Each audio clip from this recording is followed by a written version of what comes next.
Hey folks, at Job Lot Comics here having a look at an old Bronze Age Amazing Spider-Man. This is issue 112. You can see it's a 20 cents copy.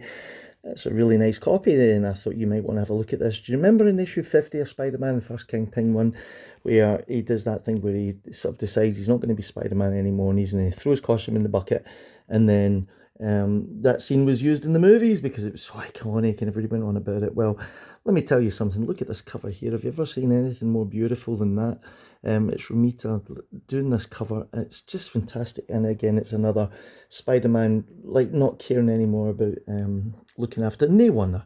Look at these people. They're just thugs and they're shooting each other. I wouldn't bother neither, Spidey. If I was you, I would have just pursued a different path. But that's why I'm not Spider-Man and you probably are.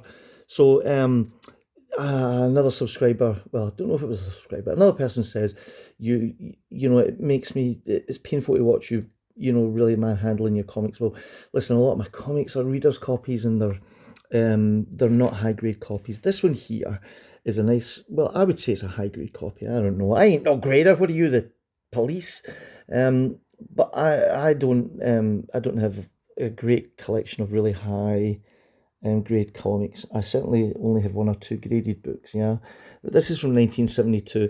It's always been a favourite one of mine. It's the aftermath of that Gibbon storyline with Craven the Hunter. So what I'm going to do is I'm going to just be very careful so that I'm not making anybody anxious about the way I'm treating this comic, because it is a really, really nice copy. Isn't that interesting the way they've coloured that? Have they forgotten that Spider-Man wears a costume on half of that? And yeah, you get a nice little recap of some of the stuff that's been going on with Spidey, and look at poor Aunt May there. Yeah, I mean, isn't it just heartbreaking? And Spidey's obviously he's doing that thing that the movies seem to forget a lot of the time, that being Spider-Man was a real burden for Peter, and he constantly had to sort of raise his game just to keep himself motivated. And at several points within his comic book run, 50 is the one that everybody recognises, but I would venture this is an even better study of Peter just having a rough time, yeah. And no wonder he's working with this goofball here. He can't get a break, and then Jameson keeps doing all this kind of stuff. It's probably the equivalent. It's a billboard he's putting up, and that's the equivalent of getting like bad comments on YouTube or Facebook or whatever yous are on these days. And there's this great scene here. The kids are fighting because one of them's saying Spider-Man's a coward, and MJ is on the scene. It's a brilliant era, and it's a really well observed comic. I'm pretty sure it's Jerry Conway here. The artwork's beautiful. Everything looks great. Here's the letters page. Who's writing in this week? Jerry. Hi, Jerry. Oh, not many in this one. Who's this? C.S. Gunther. He's from Magnolia in Arkansas. It is Arkansas. And Bill Melton is from Minneapolis. Look at all these adverts.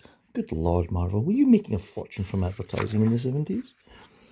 So yeah, Spidey, really having a hard time here. His head's like a ton of wood trying to, and then he's at a point here, yeah, where he's really had enough, and it's setting us up.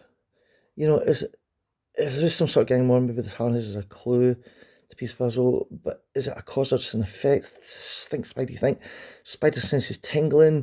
Do you know what I mean? It's building up the stakes here. You're getting these really long 3 panels, and they forgot to colour Spider-Man's arm at this point here, but it sets up for one of the most amazing splash pages in Spider-Man history. Holy cow, it's Doc Ock. And look at that. That could be a cover in itself. In fact, see if that was a poster, I would have bought that and it would have been up on the wall. Look at that. Isn't it just amazing? Probably isn't doing it justice here on the small screen. It's the lead into the big gang war story with Doc Ock and Hammerhead and all those goofballs doing their thing. Yeah, it's just terrific, isn't it? And look how careful I'm being. Look, I'm being very careful with this book, and no wonder it is so beautiful. I love those highlights around Spidey, and I love the way his hands are drawn. I even like these douchebags. What are they doing? So Spidey cops out in issue 112 of this beautiful comic that I will handle very delicately. So don't you guys panic. I do look after my high grade books. Yeah, some of them are just readers. I throw them out to my pals and tell them to read this, and then they throw them back at me. So it doesn't really matter. But yeah, high grade books like this I'll look after. Do not worry. I say high grade. What is this? A 5.5? A 6? Who knows? Did you see CBCS went under? Like I said, I've had very limited dalliances with grading, and I used CGC, but that other company is CBCS. Yeah, they went under, and proper YouTube people have made videos about it, so you can go watch them instead. Anyway, hope you enjoyed looking at that. Please subscribe to the channel. I'll see you tomorrow.